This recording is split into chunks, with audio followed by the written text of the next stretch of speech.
Well, it's really lovely to see so many of you here this afternoon, and there are so many faces coming to names that I have emailed in the last wee while. So I'm really thrilled that you've come, and thank you so much, especially to the ones who've come a long way. And I know that there are family members coming from all sorts of places, as well as some of you who used to worship here many years ago. So it's really lovely. So I thought I'd start at the beginning. The button.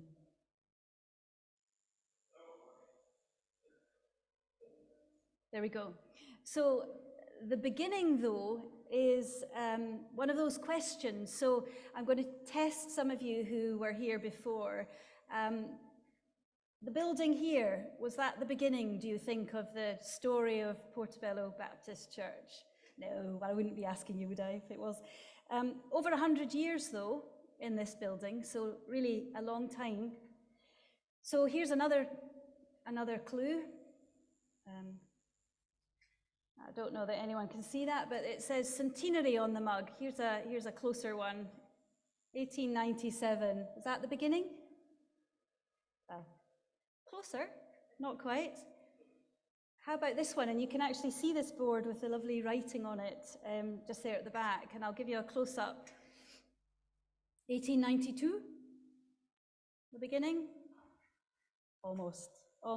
Actually, here we go. Now, unfortunately, you're not going to be able to read that very well, but this is the very first newspaper notice for Sunday, the 29th of November, 1891.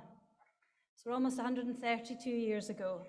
The very first notice. Now, in fact, there were Baptists in the town before them. We came across a notice in 1842 saying there were 14 Baptists in Portobello, but I hadn't formed a church at that point.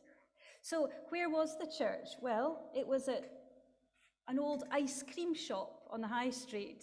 It's the one in green, which unfortunately has just painted itself grey, or has been painted grey very recently, but that's what it was, the one on the end, first meeting. And here is the man who started it all, David Tate. So it's lovely that his great nephew is here today. So David Tate was a really remarkable man, and I'm just so sorry I don't have enough time to talk through all of who he was, but he grew up in Wick. He was working in a grocer's shop by the time he was 13. By the time he was 17, he was running the shop. And then when he was about 30, he really felt the call to become a minister. So he went down to London and met with Charles Haddon Spurgeon, whom some of you will recognize as a very famous preacher of the time, and he admitted him to his training college. Well, David trained. He then spent a couple of years in Cumbria, a town called Millom, and then he wasn't well, so he was needing to rest, and he came to South Leith, staying with his aunt and uncle there.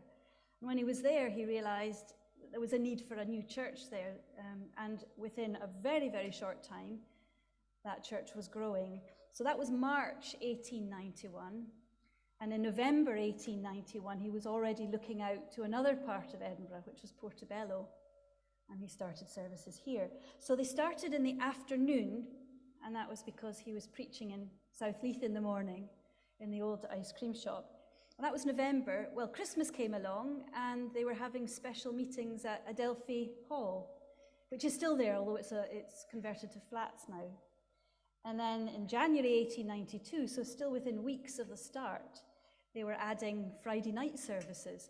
So this man had such an incredible passion and energy to be doing all of this alongside a rapidly growing church in Leith. And so they were also very active in the gospel temperance movement, or I really should say abstinence, very much against alcohol at that time, but we'll come back to that in a wee while.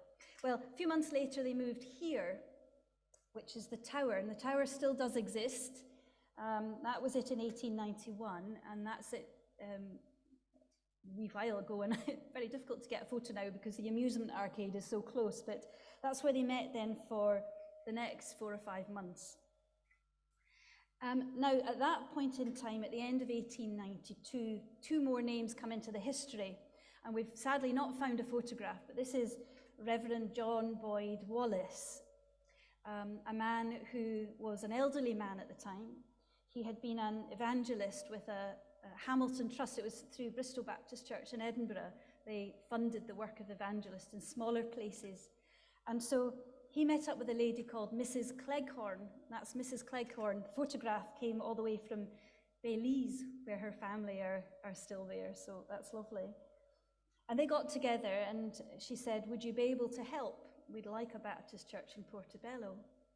And so he said yes. Now, we're not quite sure how the second group was starting when David Tate and his group were meeting, but one possibility is that the church in Leith was getting very busy, and also it was an afternoon service, whereas John Wallace, living in the town, could do a morning service. Potentially, we're not entirely sure, but what is clear is they all worked together, the three of them, and joined forces, and soon they were meeting in a new place. This picture is of Grove Cottage, which sadly no longer exists, but behind the Scott Mid, the wee lane to the side of the police station, there's a wee car park just behind where R.S. McCall used to be. That's where this was, and they met there. For quite some time, it was house of the Working Men's Institute, which was a real Portobello institution for many, many years. And then the institute moved to what was Tower Street and is now Figget Street. And this lovely photo came from the Portobello Heritage Trust, so thank you so much for that. They were in the right-hand side of the building. They moved away from Grove Cottage to Tower Street, and then they had Wednesday meetings in the evenings with Mrs. Cleghorn, so they were really very busy. And then in 1895, they moved here. Actually, they moved here. It's Old Town Hall, and this is a picture of it in the 1880s. And so they were in a side room at that point, and I was a little bit nosy, and I wondered, well, which room might be the side room? And this is where some of the exciting things happened. So we were with Dugald one day having a rummage around, and in that little room back there, there was a table, and under the table was a box, and in the box was this very old-looking envelope, and in the envelope were these absolutely amazing plans. These are the original sale documents for the town hall. It was built in 1862, and it was sold in 1878. So this is an original copy with the plans of all the rooms here, which you might have heard a little squeal of excitement. That was us, Anne and I, very excited to find this. So which room do we think it was? Well, again, you might not be able to see very clearly, but the one on the corner is called the council room. And we had a few clues. One was it was upstairs because there were some minutes saying they wanted to come down. So it was either this level or the top level. The top level was mostly somebody's flat. So we are rather thinking it was this level. And then it had to have space for probably at least 20 to 30 people. So it needed to be relatively big. So we think it is the room that you would have seen at the top of the stairs there. If it's not that, it was probably the one on the top. So there they were in a side room of the town hall. But it did lack one thing, and that was a baptistry. And as a Baptist church, there were some young men in 1895 in September who wanted to be baptized. Well, what would you do? Well, September, actually, the sea was probably at its warmest. So they had a little think, and they thought, well, let's go to the sea. And this picture here was one of our grandpa's postcards. And according to the newspapers, there were thousands watching. So it probably did look something like this when these two men were baptized in the sea, and the elderly Reverend Wallace, and we think David Tate was there as well, had the baptismal service. So very exciting.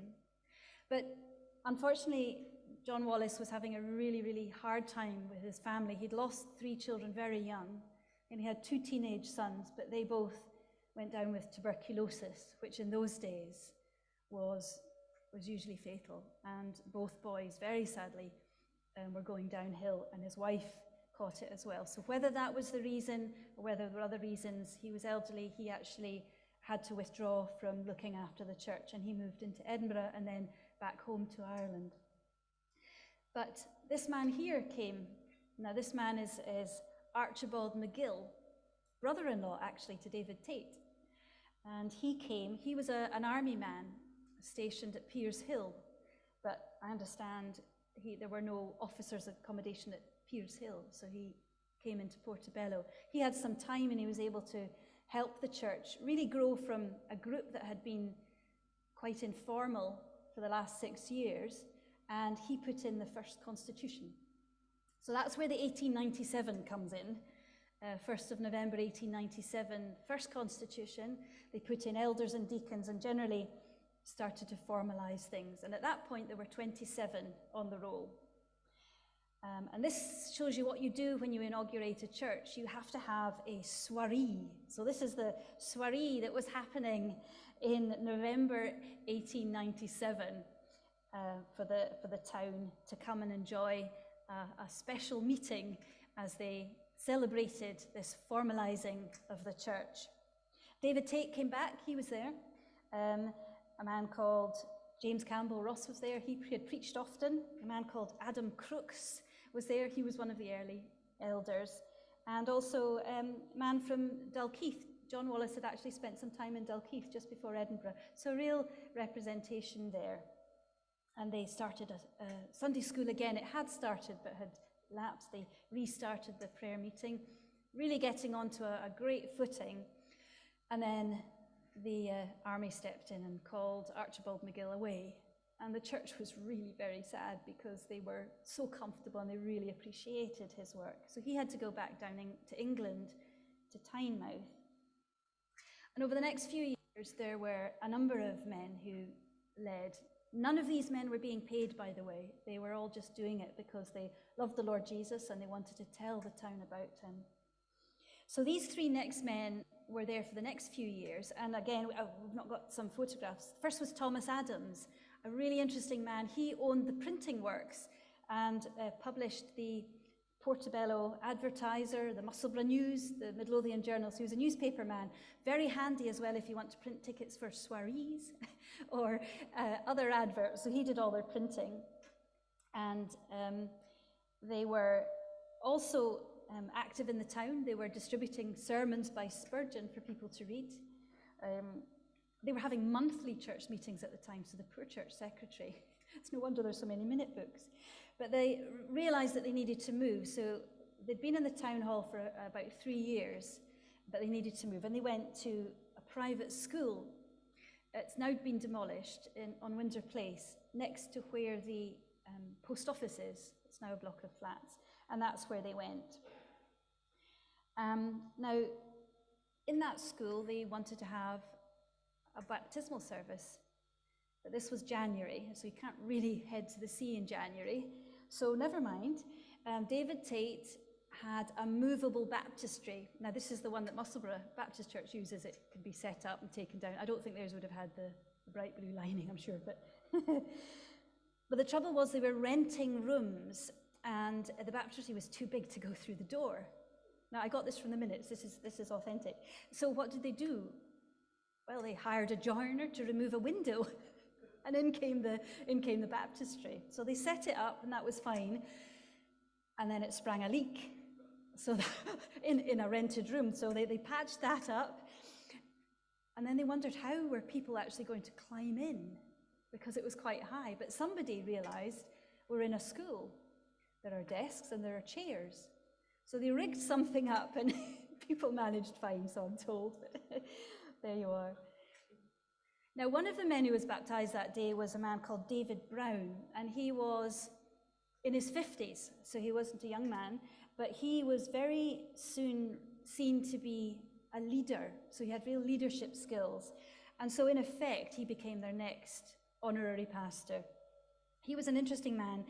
He worked at the Woods bottle plant in Portobello, and he also had 9 children, he and his wife, including 2 sets of twins, which must have been pretty unusual for those days. But one of the things they realized was that they were paying £25 a year rental for the school, but they could rent the Masonic Hall for £10 a year. So in they moved. And this time they stayed for, actually, it ended up being 11 years. But actually, one of the things that they really longed for was a church of their own. And so David Brown seems to have been quite an imaginative man, or at least he was asking his deacons to be imaginative. These are the two best ideas that I found. The first one was, why don't we write to Andrew Carnegie, the philanthropist? We could ask for £1,000. Now, I can tell you the £1,000 never did materialize. I'm not sure whether the letter was ever written. But the other one was a bit more modest, but let's write to every church in the UK and ask every member to give us a penny. And the money together would help us to buy a building. Well, the office bearers thought that was a very good idea, but it didn't go ahead. However, David Brown had to leave for his work for a wee while, and so the next man to come was this man, Frank Cunliffe. He was an Englishman. He'd come from a family with many missionaries going back many generations and pastors. He wanted to serve overseas, but his health wasn't particularly good. He worked for the Hamilton Trust, the same place that John Wallace had worked for, and they were able to lend him to Portobello. And it seems like when he came, he really brought an encouragement and an uplift, and he was a very encouraging type of a man that came. And he also here, this is where the newspapers are brilliant, he was married when he was here, 1904, a lady called Lily. And I can tell you that the church thought long and hard about what to give him for a wedding present. And what they chose was a clock for him and a jelly and butter dish for her. So there you are. If you ever need to know, that's what he has, a clock and a jelly dish. Now, he came originally for 6 months, but they asked him to stay on and stay on. So actually it was 18 months in all that he was here. But at the end of his time, he needed to move on, and another sort of vacant position came. People like David Tate came back, and then this young man here, Fraser Campbell, actually his full name was Gray Campbell, Fraser Campbell. So he came, and very soon the church was realizing that this man could come and become their first full-time pastor. So they were very excited. Now, they couldn't afford the salary, but they could do what they could, and the Baptist Union helped. So he came, and he came at the end of the year in 1905.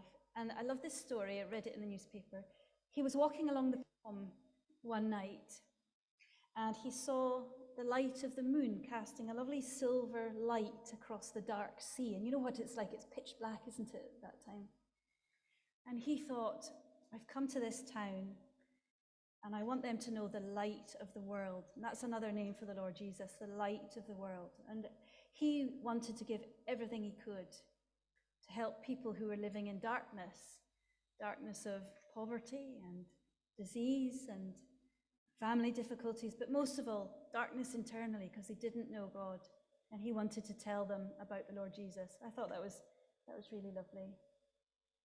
Well, while he was here, one of the emphasis was on missions, and they had missionaries come to talk to them from all over the world, India, South America, China. And then this man here, Robert Cleghorn, this was the son of Mrs. Cleghorn, the lady we met at the very beginning. So he came over on a visit, and must have thrilled them with all these stories of what was happening in Baileys. If you think of it, a tiny little place on the east coast of Scotland, learning about all these places in the world.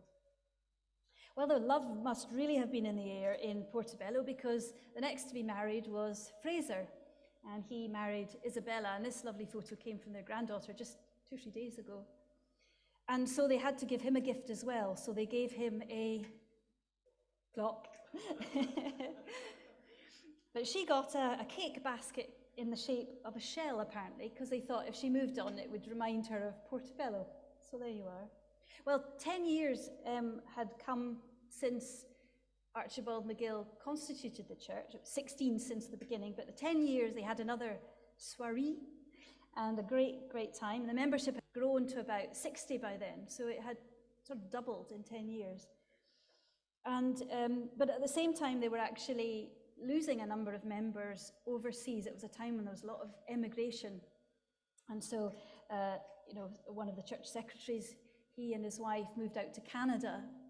So Fraser Campbell, they had a meeting and a gathering and a gift to them, and he reminded them with this text. It was Jesus Christ, the same today yesterday, today, and forever. And he reminded them that an ocean might separate them from home, but the Lord Jesus would never leave them. And that was comforting as they traveled thousands of miles. Now, the church was still in the Masonic Hall there, and they just longed for their own building. So they were trying to raise money, and this time it was a sale of work. And I have to say, I can't really see sale of work, except it's always in capital letters, because every advert, and these things were no mere jumble sales. These went on for a couple of days, and they had formal speakers, MPs came, so it was a lot of work. And they were raising, slowly by slowly, they were raising some funds. But in January 1911, Fraser Campbell was called to Pitton Weem, and so the church had lost its pastor, but they had been very, very successful in saving. So just as a wee recap, they'd started on the high street in the ice cream shop, then they went to the Tower, then they went to the Working Men's Institute at Grove Cottage, and then Tower Street, and then they went to the Town Hall, and then they went to the school, and then they went to the Masonic Hall, and I think that is 7 different places in just a short few years. So they had been a bit nomadic. Changes were afoot. And this man here is a man called Thomas Gregory. He was one of the deacons. And he saw that there was a little school for sale in Stanley Street. Now, initially, they didn't really look at it because it's a little bit tucked away. It's not in the main road. But it could hold about 200 in its main hall, and they had another hall for about 60, so they thought there'd be lots and lots of room, and they agreed to go ahead. So here we are, a full-page spread in the newspaper of its day, showing them moving in with a hearty social meeting to follow. Official opening was January 1912. Here's the building today, and it really looks very much the same as it did back then. One thing they really liked was above the door is the date when the building was built, and it also was the date when the church was constituted, so they thought that was quite nice. Well, they had no minister, but there was a church in Edinburgh called Marshall Street, and it actually had 2 ministers. The man on the left, Alex Wiley, was retiring soon, and he had a young man helping him. So they said, well, why don't we share our ministers with you? And so they came, and they really covered most of the services. The man on the right is Joseph Kemp, and he was the pastor at Charlotte Chapel. And he came and did Wednesday Bible studies with the church. And so they were really very well looked after. And then in 1912, you can see the very first deacon's picture. And I see they're all out on a table, so have a wee look afterwards. The first time you look at it, you think they're pretty serious-looking men. But then I did notice there was the one on the right sitting backwards on his chair. Now, he did emigrate to Australia not long after that. No connection there, but it is somehow in my mind. But I thought I'd pause here because I've got a bit of silly sense of humour. And I wondered what deacons talk about. Have you ever wondered what deacons talk about in their meeting? Well, I'll tell you a few. In 1907, they agreed to put a new fringe on the pulpit desk. Very, very lengthy deliberations when they came here about where to put a new pulpit. That went on for months. They did decide that they would have a quorum at deacons' meetings because there were a few of them who were not turning up. So they decided if they didn't have a quorum, they simply would defer the meeting. But my favourite has to be this one. Anne and I both, we decided it was top of the pops. So I'll read it out to you so you can tell the importance of what it was. So on 28th of June 1915, it was agreed that the umbrella stand be removed from the present position at the entrance of the church to a position in the centre of the lobby. So, powerful stuff. There you are. Well, that arrangement with the 2 ministers carried on for a couple of years, and actually at the end of 1914, Alex Wiley had to retire, so they were without a minister, and also the war had happened, so we're into World War I. But God had gone ahead of them, and this man here, David Merrick Walker, the cousin of David Tate, actually, he was living in the town. He'd been asked to be the chaplain for the local troops at Piers Hill, the Marine Gardens, and also here at what was then a chocolate factory. I'm not sure how many of you knew there was a chocolate factory in Portobello, but that was it. Ramsey Tech, now some flats. So Merrick Walker hadn't been thinking of pastoring a church. He had been a pastor before in London and in Dunfermline, but he was asked to come, and as long as he was flexible to do his army work alongside this, he was happy. And very soon there were so many troops coming that little house in Stanley Street was crammed, and the people were feeling quite uncomfortable. So they started with 2 morning services, but even that wasn't quite enough. So they decided on a very, big plan, really, when you think about it. And they would have Sunday evening services. It says here, popular Sunday evening services for soldiers, sailors, and civilians in the town hall. Now, you think of that, a little group of 60 to 100, 60 to 80 maybe at the time, hiring the town hall. And here's the town hall, and they would have members singing solos from that stage with 1,000 faces looking at them. Quite tremendous. And so that went on really throughout the war. For 4 years, they were doing these, 3 or 4 years, they were doing these services week by week. It was tremendous. And the war did finally come to an end. Sorry, I'm not good with this button. And they did have a roll of honor, but unfortunately it's gone missing, so I'm not able to tell you exactly how many men went out, but there were at least 35 names on it. And very sadly, 2 men associated with the church didn't come home. Robert Winthrop was the son of one of the deacons. You'll be able to see him on the picture there, John Winthrop. And the other was John Adams, the son of the Thomas Adams I told you about earlier. They paid the ultimate price. But then after the war ended and the services in the town hall were winding down a little bit, they were given the offer to rent or buy this building. Now, at that time, if you look closely, it had been converted into a cinema. And so it was known as the Star Hall at the time. So the church thought about it and prayed about it and decided yes. Now keep in mind that this is a really small congregation taking on an enormous debt for this huge building. And also think about it in the sense of one room in 1895 they were renting. Could they imagine all these years later that they would own the entire building, even those police cells down in the basement? So they did. So they moved in, and they didn't just move into the building for a church. They inherited some shops, which is another huge undertaking.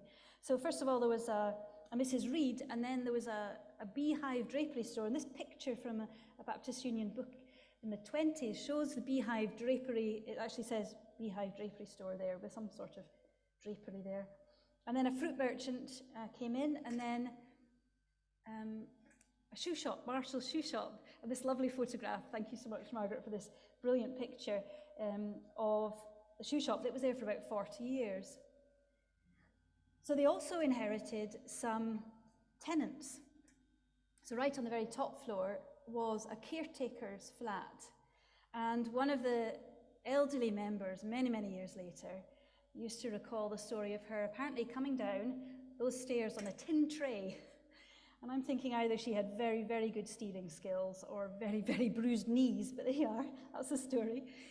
And there was also some tenants at the back, roughly where the lift is now, and 2 families lived in the basement. So that was, again, a lot of people attached to the church. So you might have thought, new building, let's put our feet up, we're right on the high street, but no. Then came the tent campaign, and this is the tent that was used often in conjunction with Charlotte Chapel.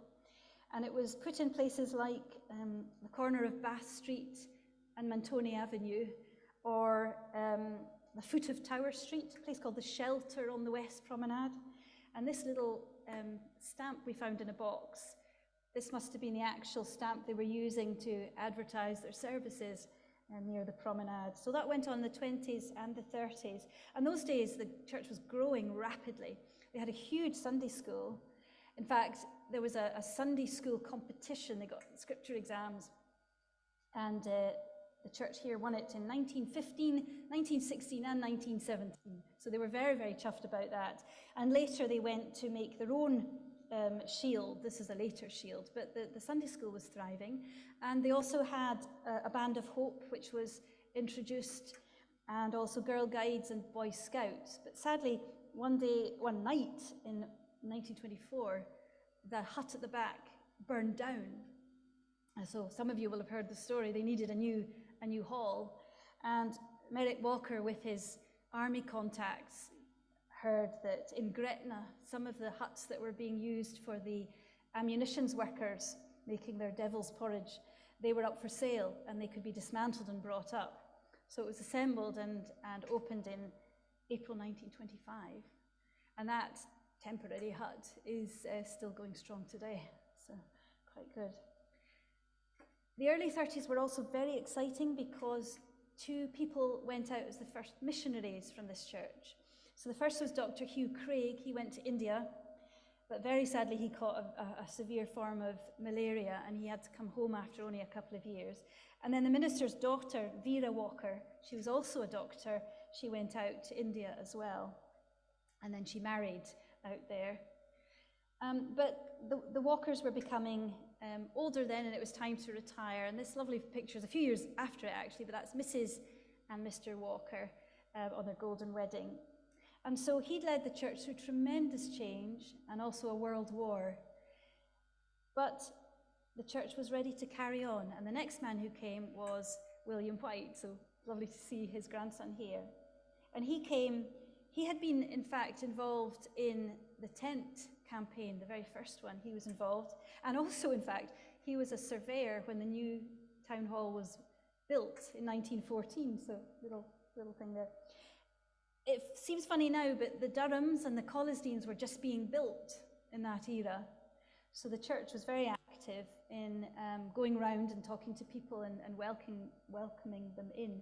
And also it was a time when the church was able to have its first manse, which they'd never been able to have before. And so Mr. White's father was a painter, which is very handy when you buy a new manse and have to do it up. But then very shortly after he came here as a minister in 1936, just a couple of short years, the war broke out, World War II. Now, he had fought in World War I, and so it was very sad for him knowing what the boys would face going to war. And in fact, Mr. Cunliffe and Fraser Campbell also had gone to war as chaplains, so there was quite an emphasis on helping the troops out there. So the church was involved, like everybody else, with blackouts. They changed the time of their meetings. They did fire watching.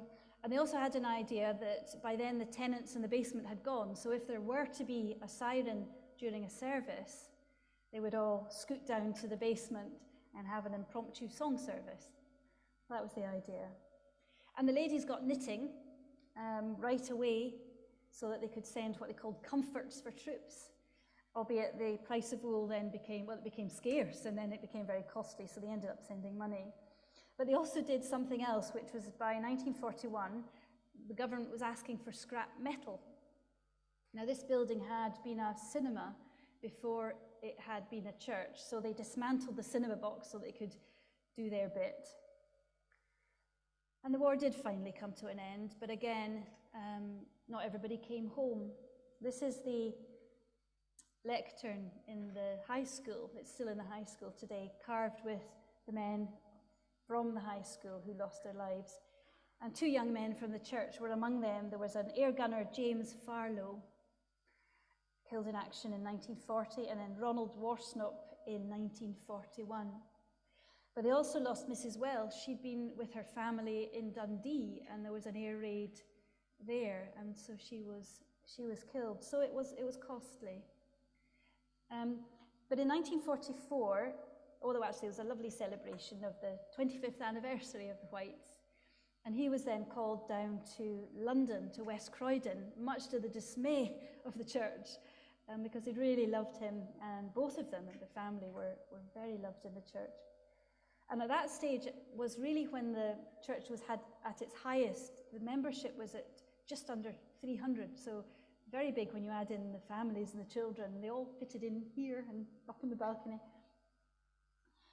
But they had to go down, and the next man to come was James Taylor.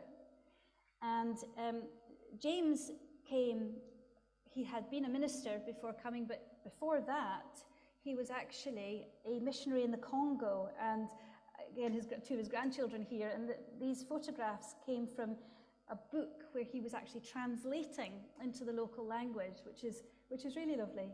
So he came just before the end of World War II, and they had a special Victory Day Thanksgiving service.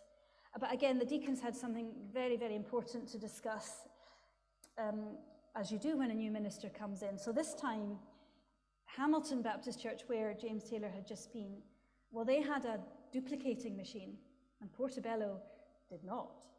And so they thought it'd be a great advantage for the church to have its own duplicating machine. So there you are. Now, one of the things that William White had been very passionate about was training up young men, and it was a time where a number of young men were in training to go out as ministers. Now, these ones was Jim and Willie McLean. They were sons of the caretaker, so they grew up literally in the church building. One of them went to Canada and one was in Scotland, and the middle one was Jim Heron, wearing his Christian Endeavour chains later on when he became the president. These two as well were training at the time and going out. Brunton Scott will be a name familiar to many of you. He and his wife were ministers, and he was a minister with his wife in Scotland, but also they went out to Brazil for a number of years.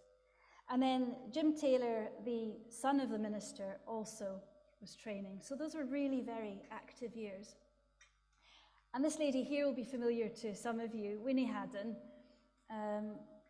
the first missionary for many years. Now, she went out to the Congo, and I do wonder whether there might have been a link with James Taylor, who had been in the Congo. Can't be sure, but she was there for many, many years, teaching out there.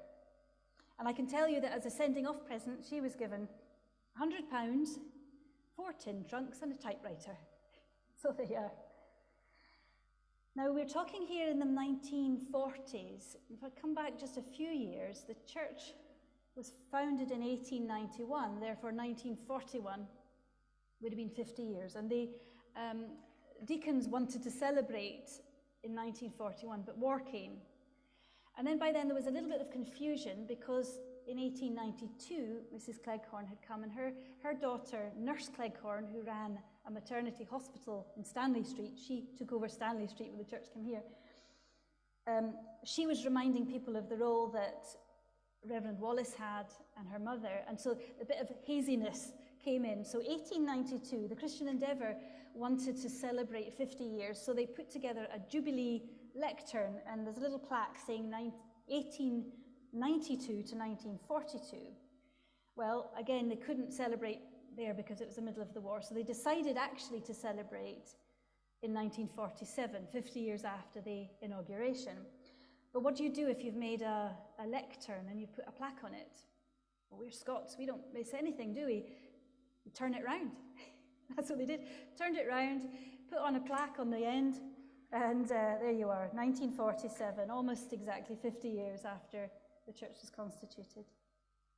So they had a great celebration. They hired the town hall. They invited all the former pastors who were able to come, Fraser Campbell, Merrick Walker, Mr. White, and they had a lovely time. And James Taylor reminded the church to look back with such thanksgiving to God for what he had done, but also to look forward with trust. If God had kept them for 50 years, and through 2 world wars, he would keep them. And so he does. Now, they were then asked to come back to Govan, where they had been previously. And so they left in 1952. And this man here, some of you might recognize, that's James Duff. He came to help in the interim. He'd actually come before James Taylor came, so he was welcomed back to give a bit of care for the church while they waited for a new pastor. And without having a pastor, the Sunday school superintendent at the time was just concerned that some of the young people were going through Sunday school and then not having anything. So they started up the youth fellowship. And this lovely photo came from a former youth fellowship member. And I know there are some of you here who remember those days. It's a little bit crumpled because it's very old, but it was a really vibrant group of young people in the 50s. And it was led by a man called Melville Kerr, who was a doctor, and his fiancée at the time, Nan Bain, who was an occupational therapist. And so she was able to teach the girls how to weave baskets, and the boys constructed models, and they had a great time. There also was a new growth in the housing estate in Southfield, and one of the deacons, Charlie MacDonald, wanted to start a Sunday school there, so they did, and they really, it thrived. In a couple of years, there were 150 Sunday school people, and there was also a mothers and toddlers group, and this lovely photo came from some friends, and I just had to point out the hats. I think that's really lovely in a mothers and toddlers group of the time. Well, the church wondered what to do, and they wondered whether they could ask Mr. White if he'd be willing to come back from London. And so he prayed about it, and he did come back. So in 1953, he was welcomed back for the second time. And the church had been thinking for a wee while about its accommodation. They'd looked elsewhere. They even thought about building, because actually this was built as a town hall, and it wasn't terribly accessible with the big flight of stairs. Those were the days well before lifts. But what they decided to do was do some renovations meantime. And so this lovely picture was actually the architect's drawing. And if you look at the back where those wooden rooms are, the wooden rooms were put in the 1950s. Now this is what it looked like beforehand. I hope you can see that, but there's a large choir right in the middle section. And on the top, this side was the organ, and on that side was the piano. And the organ had to be pumped by hand with some of the young boys in the church. That's the before, and then this is the after, which again, both of those were at Harvest Thanksgiving, so highly decorated, but the choirs come down from the middle to the sides, and the rooms have been built. So they spent quite a lot of time doing that. And then I also had to mention, I really had to mention this, the clock. So some of you might be thinking, where is the clock? And we are probably thinking the same thing. There are some heads being held. Well, back in the 50s, the council seemed to lose track of who owned the clock, and they tried to present a very significant bill to the church for a repair, and the church very politely had to highlight to the council that they didn't own the clock, and that they had bought the building excluding the clock. And after some toing and froing, the council agreed that it was their clock. Now, at that time, the repairs did go ahead and the clock was back, but unfortunately, right now, we're waiting. Is it 20 years almost? Hopefully, there will be progress soon. Well, the 50s were also a time where the young people were thriving. Billy Graham came to Glasgow, and there was a huge event where a bus was taken through from here. And then by 1960, it was time for the Whites to retire. They were asked if they would stay on, but they did feel they needed to retire. But that wasn't before doing 7 weddings on his final year. So, very nice. Well, he retired, and before they had a new minister, they finished off some renovating. You'll be glad to know that renovating chairs is one of those perennial activities, and some of the chairs are actually there at the back. Those were the new seats done in the 50s and 60s, and a picture of what it looked like before. And the other thing that happened then was that the manse was really becoming a bit too much to keep the payments up for all the upkeep of it, because it was old. So they bought Ormley Terrace, the second one in there, and sold St Mary's Place. So they bought St Mary's Place for £900, and they sold it in 1962 for £2,400. And I had a little nosy on the web, and in 2016 it went for over £600,000. So a little bit mad. Well, the next minister was Ivan Milstead, and he had been a journalist before becoming a minister. Interestingly, his very first Sunday in the pulpit was the day that World War II was declared, and so that was quite a start to his time as a minister. He came with some new ideas, including having Bible study groups throughout the town. and a church magazine. So he did a news sheet which went on for many years. And it was a time for looking again at the young people. This was used, an invitation card for tea and donuts, bring a friend, and it was made by the church's duplicating machine. I don't know if it's the same one or not, but I thought it was funny. His idea for young people was, let's have Saturday night groups, and we'll call them squashes. And I gather what that meant was, how many young people can we squash into somebody's living room on a Saturday night? And then I had to tell you about this because obviously it's quite important. Well, the cube came into a light above the door in 1961. And so it's still there, and if you look very carefully, you can see the words Baptist Church on it. But I'm sorry to say that the deacons once again had to express dissatisfaction with the public house's illuminated sign. So I'm gathering that the pub next door had a sign that they weren't too chuffed with. Well, if you can't beat them, what do? You join them. And so the church put up its own sign, and that's still there as well. Well, the Milsteads needed to move back down to England, which they did in 1967, and the next minister to come was Mr. Gellatry, Charlie Gellatry, and his son's here today, which is lovely. And he came down from Wick, where he was preaching, and in fact, Edinburgh was his hometown, and in fact, way back when he was studying, he had spent an evening in Portobello where the pastor and the deacons were to see how well his sermon went down and give him some feedback. So in a way, he was coming back home. And the real emphasis in his ministry was young people. We're talking now in the late 60s and into the 70s. And this was a music group called the Heralds, which at that time was quite new to have a Christian band. And they hired the town hall, and young people absolutely flocked to the town hall. And the young people also asked around this time, could they use the basement? Now, it's not safe today, but in those days, they had a coffee bar down there, and hundreds of young people passed through the doors. And if you actually go down there at all, I'm not sure if the tour includes the basement, but you can see some remnants, including some of the signs that they left on the door. Well, with so much young people's work going on, the discussion was made, should we stop renting the shop and use it as a space for the church?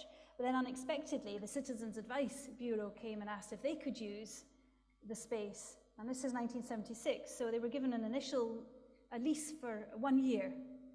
And they finally moved out in 2005. So they did really well. And then in the 70s as well, there was a very special meeting in the middle of the 70s when all three of the church's missionaries were out. So Winnie Haddon had come back. She's on the left there, out from the Congo. The middle one were the Bells, and it's lovely to have their daughter here. They had been serving in Thailand for many years. And then the one on the right was Marilyn Mills, and her sister's here today, which is really lovely. And she was also in India, and just been given this amazing artifact, actually, from Stephen. And Marilyn brought this home. There was a really terrible famine going on in the 70s when Marilyn was out there. And this was a rice measure, and effectively it would be given to people, and the rice would be given. That was their day's allocation of rice. So a lovely little memento from those times. Well, by the early 80s, the Gellatrys moved down to Hoyk, and the next man to come was George Mitchell. He had been a minister. He was a teacher at that time, and he came through along with his family, and his son was actually in studying at the time. But they got busy in the town, and Christmas came, and they were celebrating with carols singing around the town. So it's now on the prom, but that goes back. They also had lots of meetings in the church. The ladies group was very active at that time, the women's auxiliary, and there was one time when George came with his trumpet. I don't know how many ministers play the trumpet, but I can tell you that Merrick Walker was also musical. He played the auto harp, which is, I gather this is an auto harp. He also played the silver bells, the sleigh bells, and the violin, and I think he also played the piano. So, and the Whites were great singers. They loved singing together. So there's been a lot of music in the church. One of the things in George Mitchell's time was the start of the Monday Club for the old people in the hall at the back. It really took off in those years, and even had your own bus, and often George Mitchell would be seen ferrying older people along, and it's such a tremendous work that carries on even today. But at the end of the 80s, he was asked to go through to the west again, to Kirkintilloch, and Alan Montgomery came. And he was telling me that really shortly after he arrived, their young people were doing a summer mission. And there was a talk on Jonah, complete with a boat that went into the sea. So that was a good way to start. And he systematically started visiting the members and other parents of the Sunday school. And in those days also, there was an opportunity potentially to buy the pub next door. But unfortunately, by the time the deacons discussed it, it actually was gone and it had been sold. But it was interesting because thoughts about living right next to a pub have been quite unusual. It's an unusual place for a church. Mr. Milstead's daughter told me that her dad used to hope that the floor was safe because he really didn't fancy falling through into the pub while he was preaching. George Mitchell, he's written a wee book about his life, and there was a lovely wee story where apparently he went next door to have a chat and suggested that they gifted the pub and they could run it as an alcohol-free pub, and very, very graciously was told it's not really the way we do business. And if you go way back to the beginning, the church bought the building and the pub was already a pub, but it needed a relicensing around the mid-1920s. And the church put together an objection with lots of reasons why the license should not be granted. But the newspaper report was fairly forthright. The solicitor for the representative for the pub said that the church came at a later date than the public house, and if the objectors choose to pitch their ecclesiastical tent next to the public house, they must show very good reason why they should go. And so they learned to live together, and they have done very comfortably since. Now, the 1990s were also 50 years after 100 years after the inauguration. And so there was a celebration there. But sadly, and actually there was a painting job for what they call the centenary room. I'll not comment on the painting colours, but that's what it was done around the centenary. But the church was going through a struggle, and the numbers were declining in those years. And then a young man came, and he was Don Curry. He came with his young family. He was both ordained and inducted on the same day, so his first pastorate. And one of the ideas that came up in his time was that the basement underneath really needed some renovating. And he was supporting the Bethany Christian Trust, which helps homeless people and those struggling with addictions in Edinburgh. And the idea was perhaps to sell the basement, convert it into a couple of flats. Now that didn't go ahead, but one thing that did go ahead was by February 2001, the church had its first website. So that was most interesting discussion about that. And then in the spring of 2003, Don Curry was asked to go up to Kirkwall. He hadn't been anticipating a move, but that's what happened. And the church then had a long vacancy of 5 years. And Alan Berry came to help, and so did Bob Gemmell, and looked after the church effectively while it had no minister. And in those years also, there were new regulations around access. And as you can see, you're coming up that huge flight of stairs is very difficult. And so the plan was for a lift. Now, an extortionate price for a very tiny congregation. But one of the things he did was sell the manse, and that was helpful. But even so, that was a really stretching time for faith to have the money to raise. It ended up very expensive, but what a help that lift has been, hasn't it? Now, after that was Terry Gallagher came. He came through from the west, and he became the next minister in 2008. But as I say, it had been a struggle for the church, and numbers were becoming very low. But one of the things they did do then was have a look at using the shop. So the Citizens' Advice had moved out, and they were able to open it up and use it for other meetings that they wouldn't have had before. So that was a real development. They did buy a new manse, because ministers do need to stay somewhere, and it was a top flat here on Park Avenue. And they were also reaching out into the town. There really were no children in the church by then, perhaps a visitor from time to time. But they decided to run a holiday club, and the minister was also asked to talk at the local high school, now gone, but that's what it was at the time, in an event called Grill a Christian. So he put himself onto the hot seat and got a thorough grilling.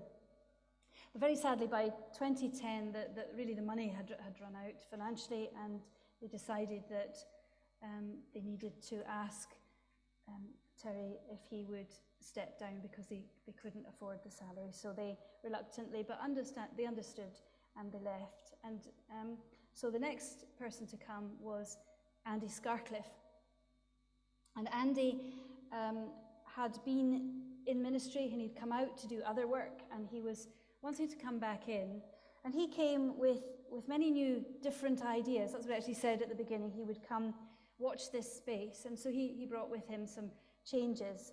They had sold the old manse, and this is now the current manse, a modern building at Joppa Station Park. So they moved in. And one of the things that Andy did was he had quite a number of cafe events, soup or cafe quench days is what he called them. And he also went along the high street talking to the shopkeepers, just to talk to people, to understand people in the community. And the first doors open day was in 2012, and that was about 200 came apparently, the first time the building had been opened for people to see.